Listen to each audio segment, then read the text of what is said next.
महागरीब बनाने वाली सरकार को उलट फेंकने के लिए इस बार का माहौल बना हुआ है। भाजपा वालों का जुमला साफ साफ सामने आते रहा है। आने वाले जो महागठबंधन की सरकार बनेगी तो इस चुनौती को स्वीकार करेगी। भारी एक्सीडेंट जो होता है उन लोगों की मौत बेहतर इलाज न होने के कारण होता है, इसलिए ट्रामा सेंटर का निर्माण यहाँ सबसे बड़ा चुनौती है। कहीं है एक संविधान पर हमला करने वाले लोग हैं जो एनडीए गठबंधन के भाजपा वाले लोग जो है संविधान को तहस नहस करने में लगे हुए हैं। करीब 1 करोड़ से ज्यादा लोगों को महागरीब बना दिया गया है।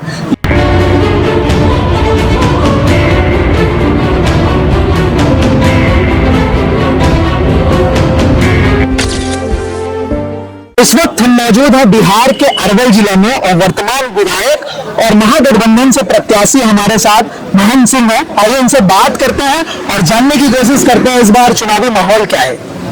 चुनावी माहौल जैसा होता है इस बार का माहौल बहुत बेहतर है। सरकार बदलने वाला चुनावी माहौल है।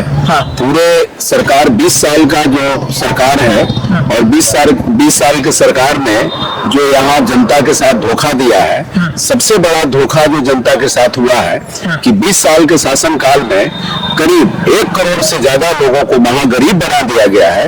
ये सरकार के सर्वे ने स्पष्ट किया है। जाति सर्वे हुआ है जिसमें 6000 से कम आमदनी वाले 1 करोड़ से ज्यादा लोग हैं।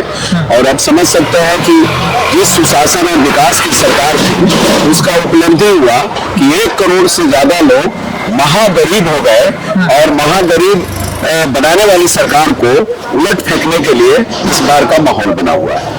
इस बार कहीं ना कहीं प्रशांत किशोर आ गए हैं तो उससे आपकी सीट पे कुछ असर? यहाँ तो कोई प्रशांत किशोर या किसी का कोई चर्चा नहीं। यहाँ तो 2 धारा है, महागठबंधन और भाजपा के हराने के खिलाफ। भाजपा के खिलाफ जो है महागठबंधन का लहर है। पूरा लहर चल रहा है गरीबों का जो है। पूरे यहाँ अरवल में जाकर के पता कर सकते हैं। पूरा एक ही नारा है कि 3 तारा यहाँ से फिर से जीतेगा।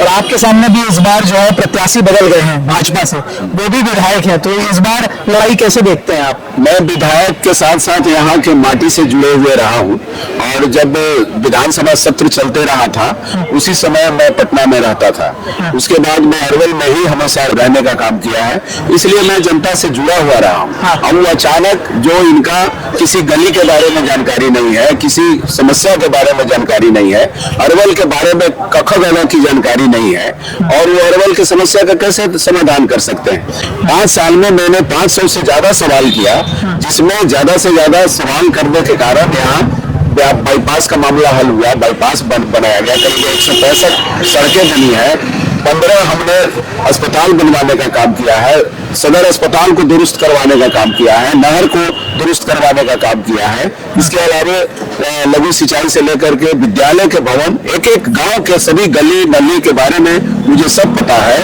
और कहाँ बाकी है, कौन सड़क बाकी है, कौन गांव सड़क से छूटा हुआ है, तो सब सारे चीज बाकी है। उसको हम लोगों को बनाने का काम किया है और जो बाकी है उसको उसके लिए संघर्ष करने का काम करेंगे। लेकिन इनको तो समझने में ही आ चुकी है, अरवल में रहेंगे नहीं। अरवल में रहना आसान काम नहीं है।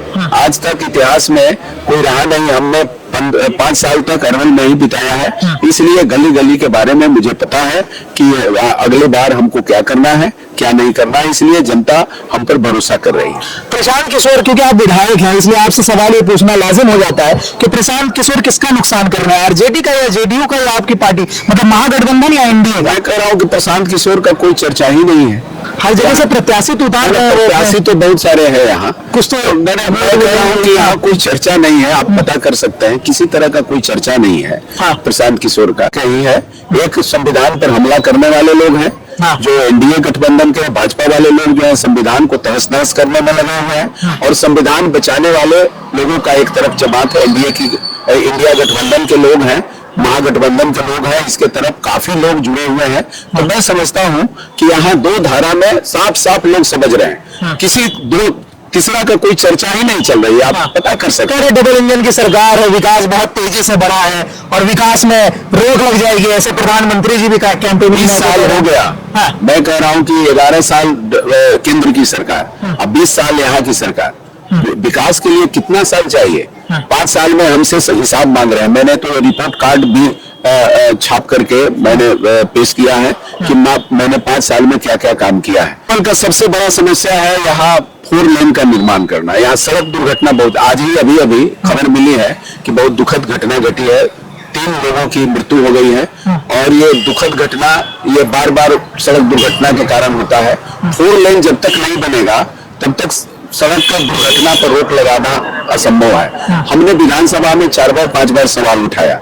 ये गडकरी साहब ने ये गया में आकर के घोषणा किए कि 4 लेन पटना से लेकर औरंगाबाद तक जो NH 139 है उसको 4 लेन हम बनाने का वादा करते हैं। सर्वे करा करके सोन नहर का आधुनिकीकरण किया जाए। और इसके अलावा जो यहाँ का अरवल के लिए सबसे बड़ा चुनौती है कि सोन नदी है और सोन नदी से बालू का अनियंत्रित जो खनन हो रहा है, जिस वजह से सोन तटीय इलाके का पर्यावरण में भारी बदलाव आया है, जल स्तर नीचे गया है, लोगों को अचानक डूबने की भी घटना घटती है। इसके अलावा बहुत सारे जो किसानों का फसल बर्बाद होता है, सड़क बर्बाद होता है।